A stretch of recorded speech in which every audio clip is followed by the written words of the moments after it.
கிறிஸ்துவுக்குள் மிகவும் பிரியமான தேவனுடைய பிள்ளைகளை இந்த காலை நேரத்திலே அனுதின மன்னா மூலமாக உங்களை சந்திப்பதிலே மிகுந்த மகிழ்ச்சி அடைகிறேன்.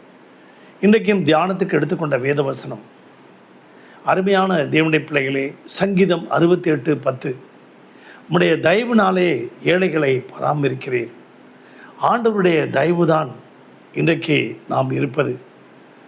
அருமையான தேவனுடைய பிள்ளைகளே, அப்படியாக ஒரு சில வருஷங்களுக்கு முன்பாக கோயம்புத்தூரில் ஒரு ஆர்ட்ஸ் அண்ட் சயின்ஸ் ஒரு காலேஜ் இருந்தது. அந்த காலேஜ் வாசலில் ஒரு ஏழை பெண்ணு விறகுலாம் பொறுக்கிட்டு படிச்சுக்கிட்டே அப்படியே விறகு பொறுக்கி அப்படியே விற்றுக்கிட்டு அந்த கல்லூரி வாசலில் டெய்லி வந்து நிற்குமா. கிட்டத்தட்ட ஒரு 20 நாள் கண்டினியூவாக நின்றுட்டு இருக்கிறத வாட்ச்மேன் பார்த்துட்டான். ஏம்மா, எதுக்குமா அங்கே நிற்கிற, இப்படி வந்து டெய்லி வந்து நிற்கிறியே அப்படின்னு கேட்டதுக்கு, இல்லைங்கய்யா, இந்த கல்லூரியில் சேர்ந்து படிக்கணும்னு ஆசை, ஆனால் என்கிட்ட காசு இல்லை.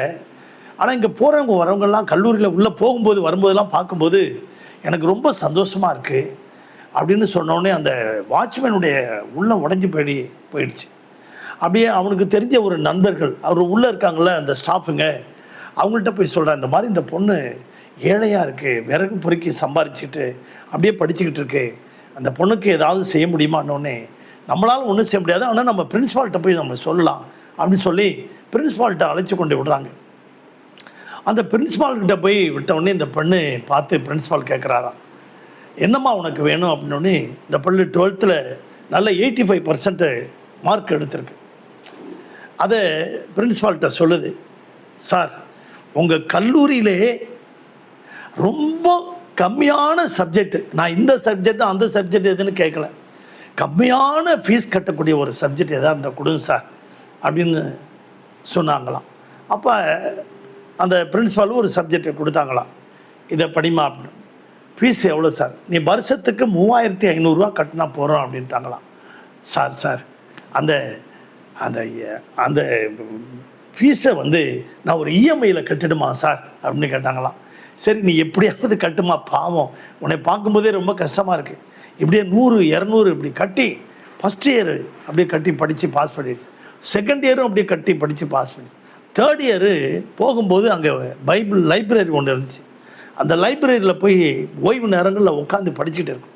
ஒரே கம்ப்யூட்டர் தான். அந்த கம்ப்யூட்டரை பயன்படுத்தி அந்த இணையதளத்திலலாம் படித்து முன்னேறி ஒரு கேம்பஸ் இன்டர்வியூ வந்தது, ஐபிஎம் இன்டர்வியூ வந்தது. அதில் 4000 பேரில் இந்த பொண்ணை ஃபஸ்ட் கிளாஸில் பாஸ் பண்ண ஆண்டவர் தயவு வச்சார். ஃபஸ்ட் கிளாஸில் பாஸ் பண்ணிச்சு. அது படித்து சமீப நாட்களுக்கு முன்னால் சிங்கப்பூரில் நம்முடைய தமிழ்நாட்டு பணத்துக்கு 3.5 லட்சம் ரூபாய் சம்பாதிச்சதான். அது மாத்திரமல்ல, தன்னோடு இருந்த தோழிகள் 7 பேரை சேர்த்து அந்த கல்லூரியில் பிரின்ஸ்பால் மூலமாக படிக்க வச்சதான் ஏழைகளை. பாருங்கள், அந்த ஏழைகளை தேவன் தயவு வைத்து பராமரித்தாராம். அப்படியாக யோசேப்புக்கு ஆதியாகமம் 39ஆம் அதிகாரத்தில் அங்கே 4வது வசனத்தில் அவருடைய கண்களில் தயவு கிடைக்கும்படி தேவன் செய்தார். பாருங்கள், அடுத்தது ஆதியாகமம் 39ஆம் அதிகாரம் 21வது வசனத்தில் சிறைச்சாலை தலைவன் கண்களில் கர்த்தர் தயவு கிடைக்கும்படி செய்தார். இப்படி படிப்படியாக யோசேப்புக்கு தயவு பாராட்டிக்கிட்டே போகிறார். பாருங்க, அடுத்தது அந்த சிறைச்சாலைக்குள்ளே இருந்த பானபாத்திரக்காரன் சுயம்பாகி தலைவன், அவர்கள் கண்களில் தயவு கிடைக்க செய்தார். அது ஆதியாகமம் 40:14 பார்த்தீங்கன்னா, நீங்கள் மேலே போகும்போது ராஜாக்கிட்ட சொல்லி என்னை விடுதலாக்கிறதுக்கு ஏதாவது உதவி செய்யுங்கப்பா அப்படின்னு சொன்னாராம். இப்படியே அவன் கண்ட சொப்பனம் மூலமாக இந்த பானபாத்திரக்காரனை சுயம்பாகி தலைவன் விடுதலாக்கினான். அடுத்தது ராஜாவு கண்களில் தயவு கிடைச்சது. ராஜாவு கண்ட சொப்பனத்தை விளக்கி சொன்னதுனால இப்படி படிப்படியாக உயர்ந்து அந்த பெண் எப்படி சிங்கப்பூரில் போய் வேலை செஞ்சு பெரிய ஒரு பல லட்சம் ரூபாய் சம்பாதிக்கிற அளவுக்கு ஆனதோ, யோசேப்பு படிப்படியாக தேவனுடைய கண்களில் எல்லாருடைய கண்களில் தயவு கிடைக்க வச்சு கர்த்தர் ராஜாவுடைய சொப்பனத்தை விளக்கி சொல்லி அவனையும் அந்த தேசத்துக்கே அந்த அந்த அசிஸ்டன்ட் பிரைம் மினிஸ்டர் ஆக்கினது போல கர்த்தர் இன்றைக்கும் ஆண்டவர் உங்களை உயர்த்துவார், உங்களை ஆசீர்வதிப்பார்.